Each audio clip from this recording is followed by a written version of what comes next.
गाड़ी लचलन देना वो, तोर मोर मैया के गाड़ी लचलन देना वो, जलवैया ला रानी ए जलन देना वो, जलवैया ला चंदा ए जलन देना वो।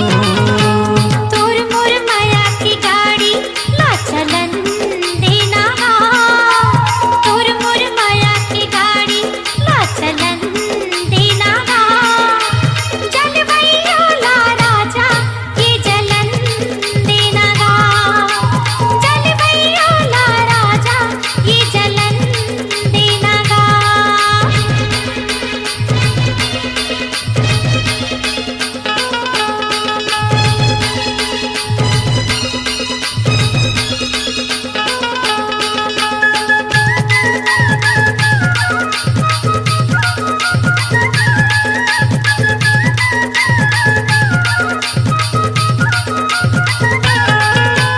गोरी बदन में चांदी के सकरी वो, ये मोर दीवानी चांदी के सकरी वो, रखे हथोला करे जा भितरी वो, ये मोर मैया रू करे जा भितरी वो।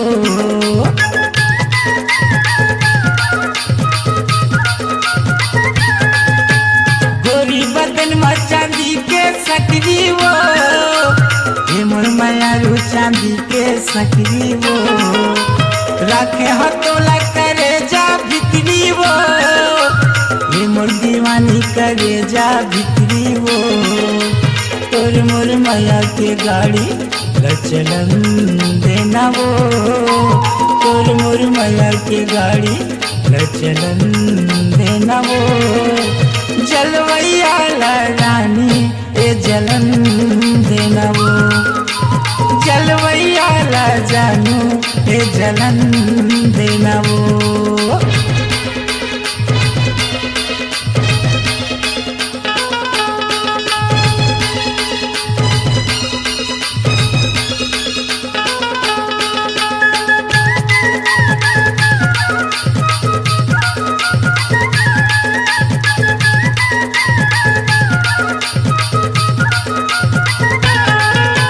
कचरे मटोरी से गोही वो, ये मोर दीवानी टोरी से गोही वो, सीता मतोरे नैना रोही वो, ये मोर चंदा नैना रोही वो।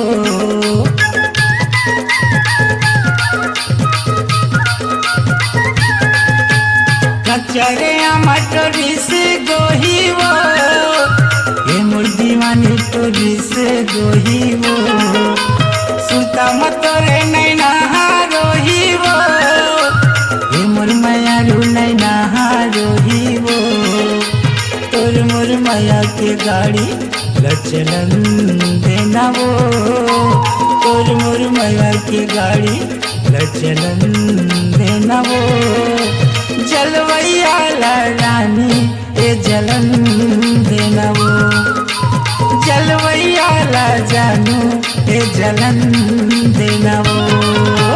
तोर मोर माया की गाड़ी ला चलन देना, तोर मोर माया की गाड़ी ला चलन देना, जलवैया ला राजा ये जलन देना, जलवैया ला रानी ए जलन देना वो, जलवैया ला राजा ये जलन देना, जलवैया ला जोही ए जलन देना वो।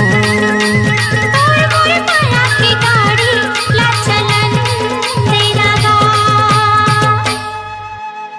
अपनी आवाज को दीजिए एक नया मुकाम। डिजिटल रिकॉर्डिंग की दुनिया का जाना पहचाना नाम स्वरांजलि, जहां गूंजती हैं ध्वनियां अपनी माटी की सौंधी सुगंध के साथ।